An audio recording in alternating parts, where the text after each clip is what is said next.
Okay. Welcome to Uncle Marketing Live. I appreciate you being here. I got my Superman shirt on, a Super Dog shirt, crypto, celebrating release of a new movie. I wanted to spend today talking about AI specifically for small businesses. And this came about because I was in a session this week where an AI consultant was addressing small businesses and how they would use AI for marketing. It was mostly valuable. They ended up uh, opening up people's eyes.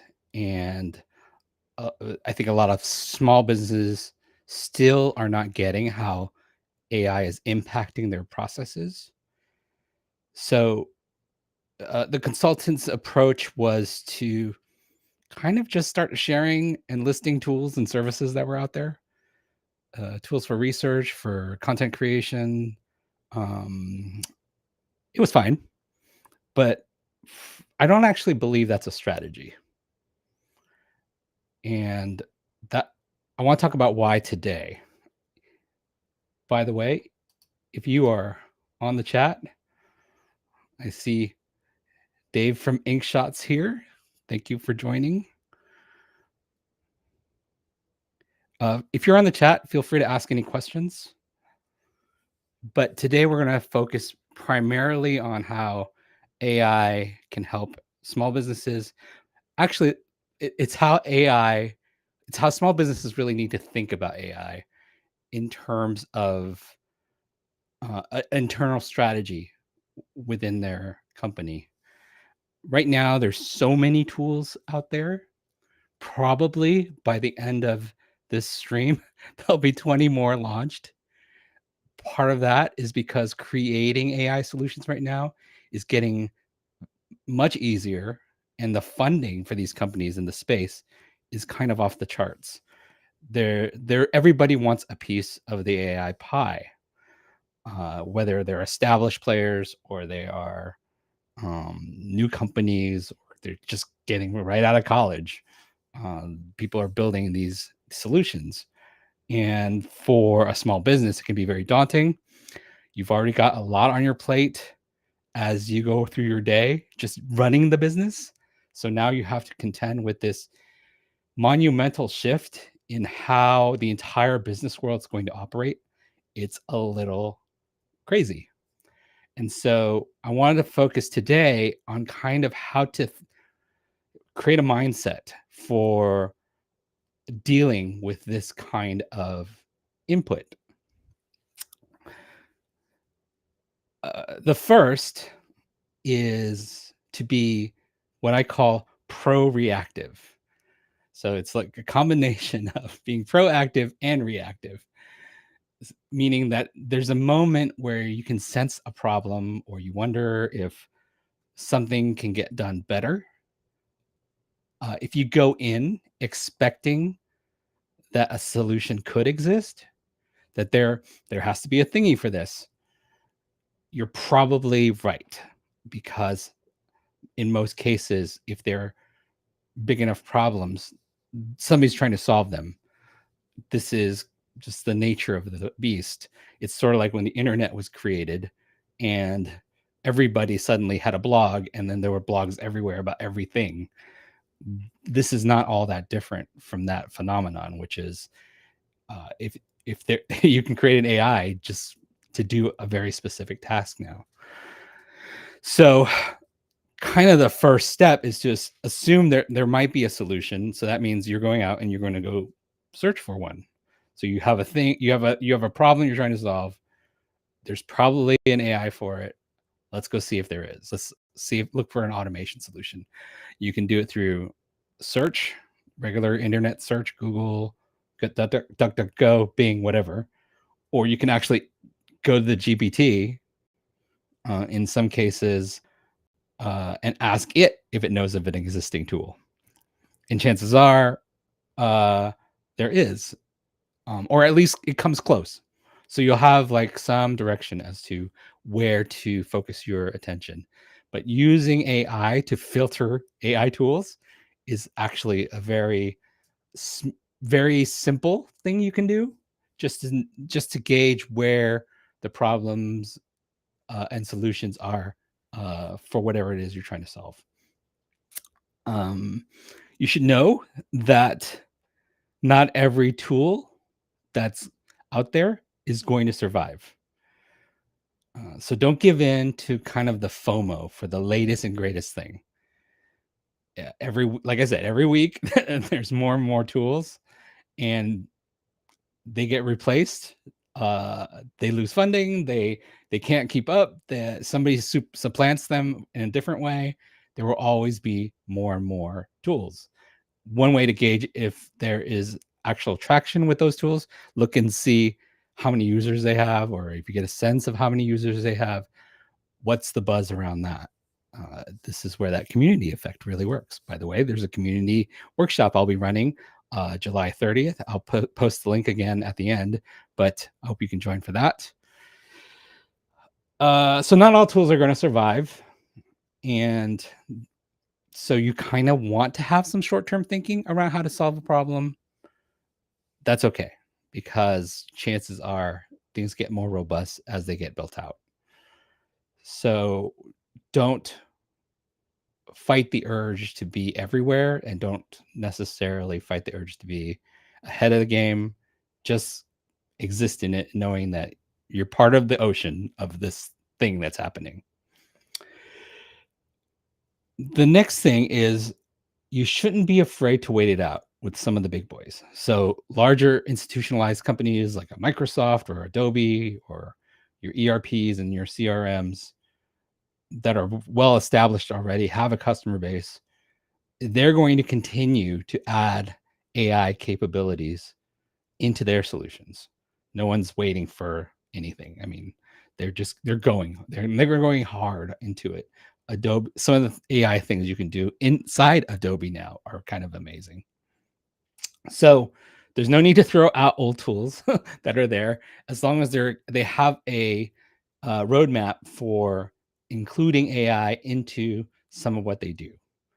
And by that being integrated into that, you don't have to go out and source a new tool for that. That's actually not a bad thing either. It gets your feet wet, and you continue to advance and take advantage of what's out there. A lot of AIs are probably going to level out. The different AI tools are going to level out and then have a point in which there's not going to be that much difference between one thing or another. So whether it's an established tool inside an existing install tool versus like a brand new thing that showed up yesterday on Product Hunt or whatever, the ability for these tools to really be kind of amazing and requires you to take that extra step for installing something new. You need to go on a case-by-case basis, but in general, you probably don't need to watch out for them too much. Just keep an eye out on them, but you don't have to like throw out everything you're doing. Another strategy is to make sure you lean on at least one core GPT. So GPT is like ChatGPT, Perplexity, something like that. This is the one that you sit with daily, that you query it daily. You have, I don't want to say it, a relationship with. So you have a relationship with the GPT in that it knows you, it gets you, and you've invested a good amount of time on it, so that you've been coaching it around, whether or not you know it, you've been coaching it as to how you think, and it understands you pretty well after a few queries. And so you want to continue to use that one core GPT as your kind of partner in all this.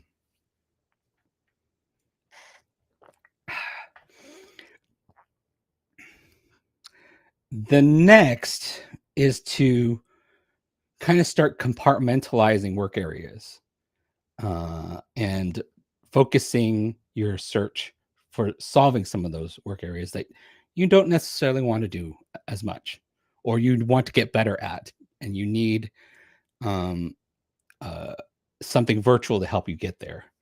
So that could be something like customer support or service, or making reminder calls, or making even sales calls potentially.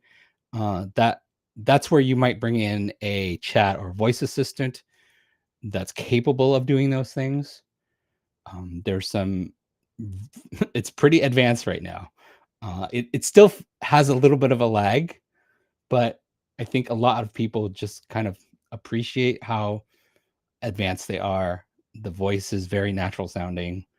They're able to make phone calls inbound and outbound, deal with inbound calls when a customer calls in, or outbound calls to set a reminder for somebody, or just potentially even try and book a meeting. Those kind of tools exist now.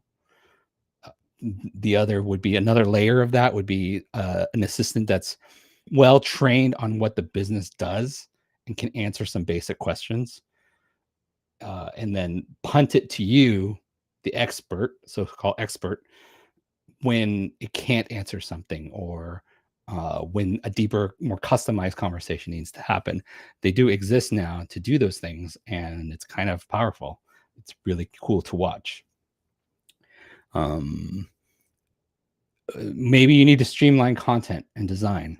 So especially if you want to personalize something, or you just jotted down some notes and you want like a real treatise, you want something well written and clear, even from your notes. Definitely have GPTs for that. That's a great use case for them. Design tools that you need to fill out things. This is kind of the magic, right? AI helps you fill out things where you have gaps, and it does it really well, especially if it has a lot of material to draw on. If you go into like Adobe Photoshop right now, you can select the image and then extend the image based on, like, if it's a sunset, now you can say, okay, make the sunset wider, add some trees, um augment this image that I already have. It actually does a decent job of doing that. In fact, uh this is crazy, and kind of way off topic.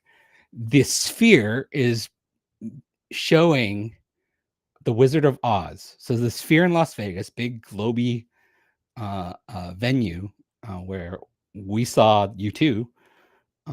They're actually going to present the Wizard of Oz. And so it's like, well, hold on, this is a movie made in the last century, almost 100 years ago. And so now you're going to show a movie that was made 100 years ago on this high-end, super high fidelity, amazing screen. What are you going to do? It's going to be like this big, right? No, actually, they they're engineering it in such a way that AI is filling out parts of the movie. So when you see Dorothy's house in the original movie, you're going to see all of Kansas uh, across the rest of the Sphere. So it really kind of fills out the space. And that is totally within the bounds of what AI can do, because that's great source material to start from.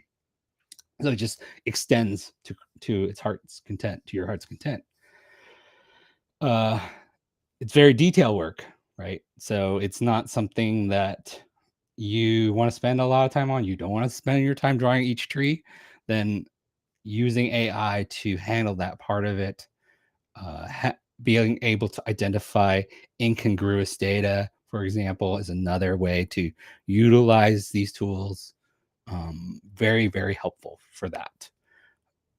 And then eventually, you'll find out what the AI is good at and what it can't do, at least temporarily. You want to kind of pulse check that. But you want to get in a place where you are utilizing it, because it's too valuable not to right now. It makes perfect sense to continue on that road. There is no future before us that AI doesn't exist. So from this moment on, AI is here, and so you gotta have to deal with that. You could also use AI to build your own processes. So automating processes that you have. If you are currently copying and pasting anything, if you are repeating anything, if you can define a problem and envision a solution for it, there probably is a way to create software that handles that. Some good prompting on your side, a little bit of knowledge on how to build a tool, but it's there. So I'll use an example for myself. In my Apple inbox, so this is my email box, I wasn't doing a good job creating contacts from the people I've been sending emails to for business emails. And so they're just there as sent. And so they're not there as contacts. I would basically go back into the search function in the mail application if I want to send back to somebody and to look them up. But the amazing thing is Macs have a scripting language. Mac OS has a scripting language built into its operating system, and ChatGPT knows about it. So I asked it, hey, can you look at, if I give you access to my email box, can you go and extract all the emails and contacts and create me a contact list? And sure enough, it created the Apple script for it. It asked for the right permissions. I ran it directly on the operating system, and it went into the mailbox, sucked down all my sent addresses, tried to determine the names based on what was there, and voila, I got myself a new contact list strictly from extracting it from email. I could have done that. Sure. I could have sat there hammering 2 years worth of emails to try and grab the contacts and go add to contact, add as contact, add as contact, create new contact. That is not a good use of my time.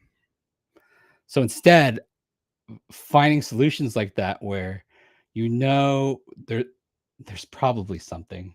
Oh, by the way, I like search for new tools first. I was like, is there anything that extracts this? No. Okay. So there weren't any new tools, but then I created an AI-based solution, or AI created a solution for me based on my needs because it knew how to get into the operating system.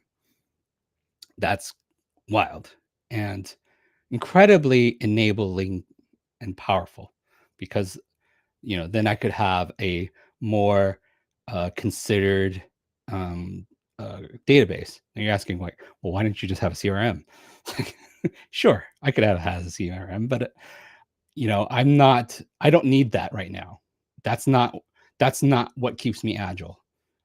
The cost of building a CRM right now is not, or employing a CRM right now wasn't what was letting me be agile. The fact that 90% of my communications go out through email only gave me an opportunity to now, like, really kind of systematically take an approach. But at the time I was just flying. So I don't need a CRM right now. It's not super critical for my kind of business. Might be for yours. That's great. But for what I was doing, I didn't need it. And this was way better anyway, and cheaper. So kind of wrapping things up a little bit. The important thing to remember as you're dealing with these AI tools is to remember your value as a human being. And that is to keep on learning and experimenting with what you have. You want to carve out a section of your week, essentially, to focus on the AI age as it applies to your business. You want to give it experiments, give it tasks, see if you get any value that way. Try things. It does not get mad at you. You might as well just try it, because it doesn't get mad. It doesn't get impatient. It doesn't get rude. It's merely there to accept a request and try and deliver on it. So take that as an opportunity to experiment and get better. Even if it can get you halfway, it probably did it in a fraction of the time. So even though I was able to extract all my email addresses, I still had a few cleanup things I needed to do. I need to fill out the company name. By the way, I had another script that like would go in and look at the email domain and try and figure out what the company name was. It was right like 60% of the time. But for my needs, it meant that, oh, I just have to correct a few. I don't have to go in and be super religious about fixing everything. It just knew how to do it, and took a stab at it. It's a lot like having a really enthusiastic intern. So you want to utilize that. Even if it gets you halfway, it's better than um, uh, taking it, better than not using it at all. One of my other favorite ways to use GPT in my kind of weekly session with it is as a thought partner and kind of devil's advocate. So this is where I look for weaknesses in my own thinking and I utilize the GPT as a thought partner to work through that. Tell me where the weak points are, tell me why something like this won't work, and then let's work through it based on what you know and what I know and what I can introduce. And it's a great way to kind of have this process for refining your thinking and getting more concise about how you want to approach something, as well as knowing like all the tons of details that probably needs to go into it as well. So being able to do that with somebody you don't necessarily have to pay at an hourly rate, or being able to do that and really come in strong. It's like, even if you have, like, say, a consulting agreement with somebody, you can still do this exercise, really refine how you want to spend your time. And then when you're in that consulting situation or when you're in that customer situation, you are bang, bang, getting the clearest possible exchange with that because you've already kind of game planned it with AI, with GPT. And that allows you a certain amount of, it makes you more confident in what you're thinking. It makes it clearer to what the other parties are going to need. And really, it gives you an opportunity to kind of practice what it is you need. And so, uh, I use it like that all the time. I also use it for like, I just have some crazy business idea, and then we'll workshop it within GPT. It's something. It could be a business I have no interest in actually deploying. I just think it's fun.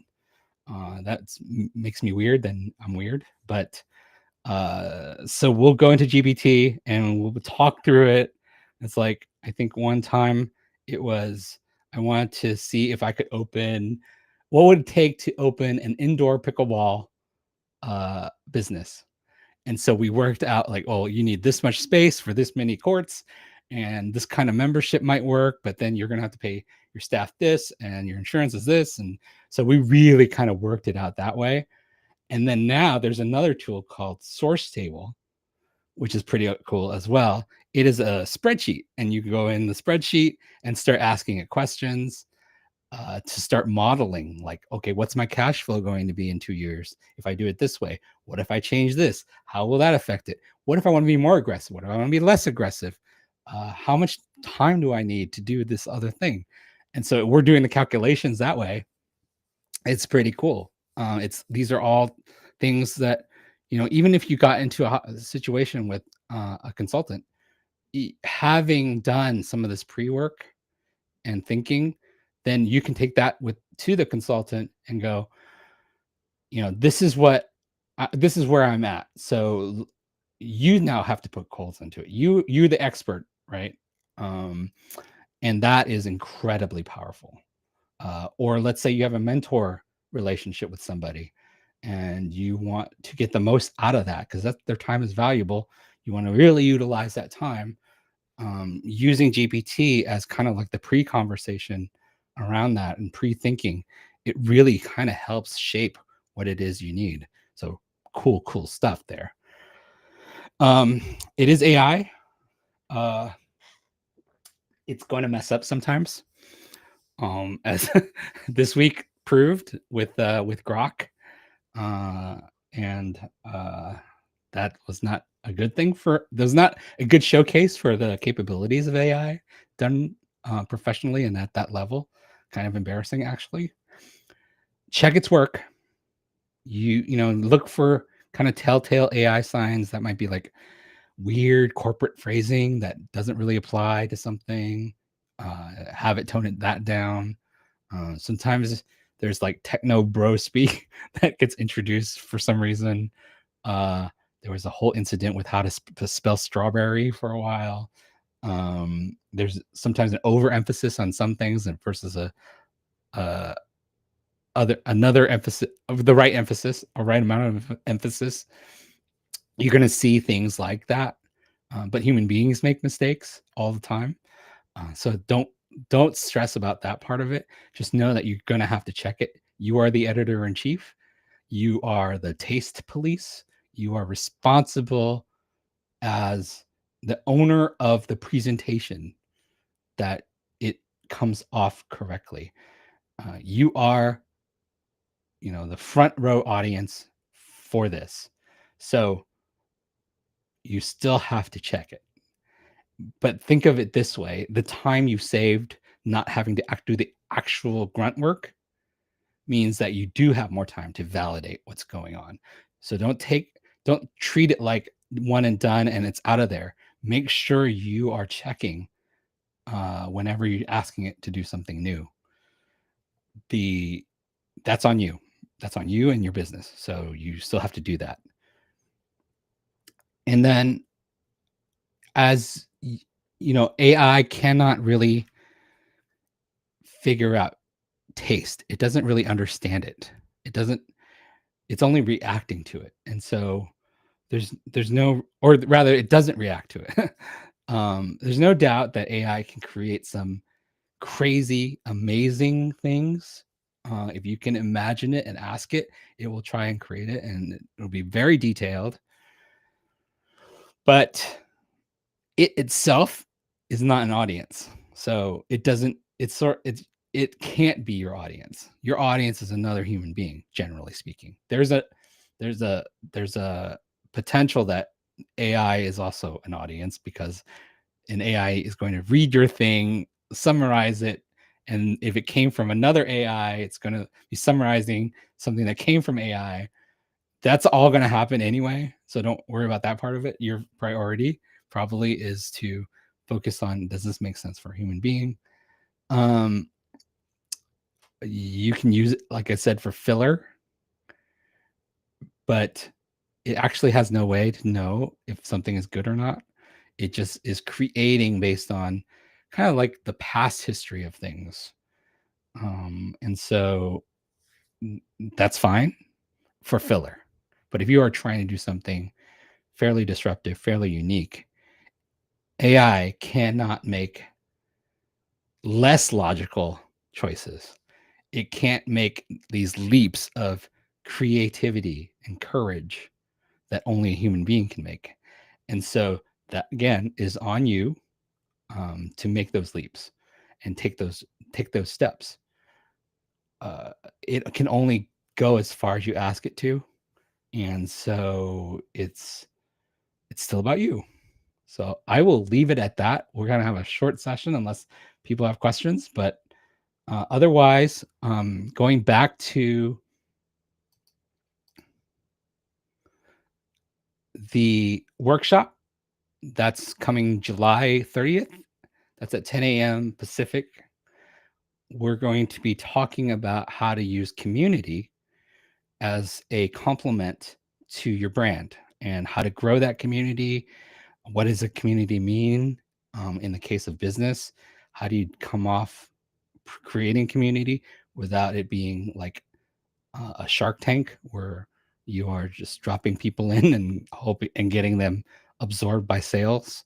That we're going to focus on communities that can thrive within the brand, and even small businesses in particular can have an impact that way, where we will be, with all this AI that's out there, with all the content that's out there, the things that actually break through are going to be these kind of interpersonal relationships that exist. And you cannot manufacture that.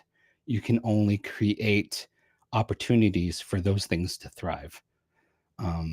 So if you want to sign up, by all means, it's completely free and interactive. It's not going to be like me sitting and talking all hour.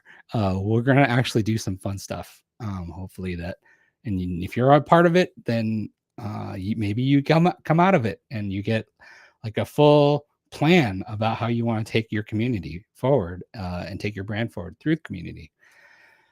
So definitely sign up for that. If you're wondering what that image is, that is the top of Mount Baldy at sunset. Mount Baldy is, or Big Baldy at sunset. It's a mountain ridge that is part of the Kings Canyon Sequoia National Park.